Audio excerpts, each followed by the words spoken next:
Welcome to YoYo TV. Rebel star Prabhas కథానాయకుడిగా నటించిన cinema కల్కి 2898 AD. ఈ సినిమాలో ప్రభాస్ సరసన దీపికా పదుకోన్, దిశా పఠానీ కథానాయకులుగా నటించారు. టైం ట్రావెల్ నేపథ్యంలో తెరకెక్కిన science fiction genre fantasy film ఇది. మన ఇండియన్ ఆడియన్స్ మాత్రమే కాదు, పాన్ వరల్డ్ ప్రేక్షకులను దృష్టిలో పెట్టుకొని డైరెక్టర్ నాగ్ అశ్విన్ తెరకెక్కించారు. వైజయంతి మూవీస్ పతాకంపై సి అశ్వని దత్ ప్రొడ్యూస్ చేశారు. కల్కి సినిమా నుంచి ఇప్పటికే విడుదలైన గ్లిమ్స్, ట్రైలర్లు ప్రేక్షకుల్లో భారీగా అంచనాలను పెంచేశాయి. ఈ క్రమంలో కల్కి 2898 AD సినిమా ఇవాళ ప్రేక్షకుల ముందుకు వచ్చింది. మరి సినిమా ఎలా ఉంది? నాగ్ అశ్విన్ ఈ సినిమాతో టాలీవుడ్ స్థాయిని పెంచారా? అసలు కల్కి సినిమా హిట్టా ఫట్టా అనేది యోయో రివ్యూలో తెలుసుకుందాం. కల్కి 2898 AD సినిమా స్టోరీ విషయానికి వస్తే ఇది 3 వేర్వేరు ప్రపంచాల మధ్య తిరిగే కథ. కాశీ మనుగడ కోసం పోరాడుతున్న చివరిగా మిగిలిన నగరం కాంప్లెక్స్, ఉన్నత వర్గాలచే నియంత్రించబడే ఆకాశంలో ఒక స్వర్గం.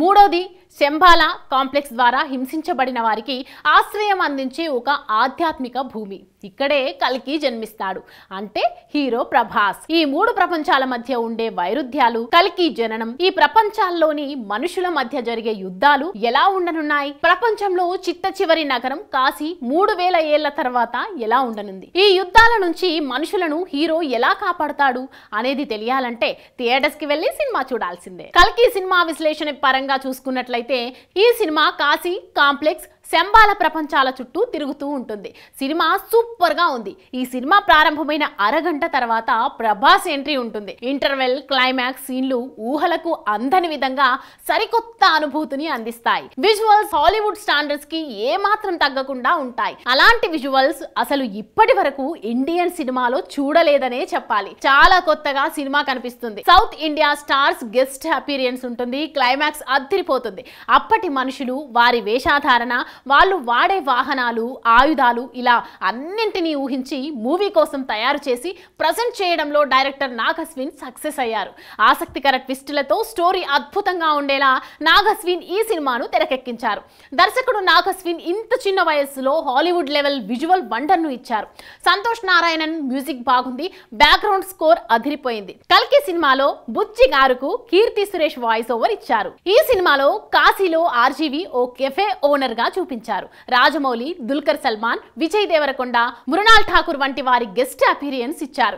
ఈ సినిమాలో గ్రాఫిక్స్ మెయిన్ హైలైట్ అని చెప్పాలి. మొత్తంగా చెప్పాలంటే చిన్న నుంచి పెద్ద వరకు అన్ని వర్గాల ప్రేక్షకులు చూసే సినిమా కల్కి 2898 AD. ఇక నటీనటుల విషయానికి వస్తే భైరవ పాత్రలో నెక్స్ట్ లెవెల్ పర్ఫార్మెన్స్ తో ప్రభాస్ అదరగొట్టేశారు.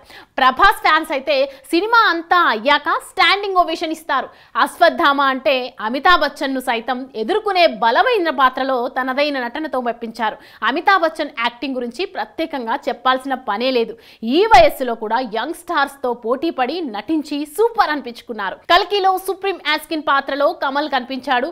విశ్వనటుడు కూడా నెగిటివ్ పాత్రలో అదరగొట్టారు. దీపిక ఈ సినిమాలో సుమతి పాత్రలో కనిపించారు. తన పాత్ర కూడా సినిమాకు కీలకం. దీంతో చాలా ఛాలెంజింగ్ గా నటించి మెప్పించారు. మిగిలిన కీలక పాత్రలు దిశా పఠానీ, మాలవిక, రాజేంద్ర ప్రసాద్, బ్రహ్మానందం, పశుపతి, అన్నాబేన్ తదితరులు తమ పాత్రల మేరకు నటించి మెప్పించారు. ప్రభాస్ కల్కి సినిమా అన్ని వర్గాల ప్రేక్షకులను ఆకట్టుకుంటుంది.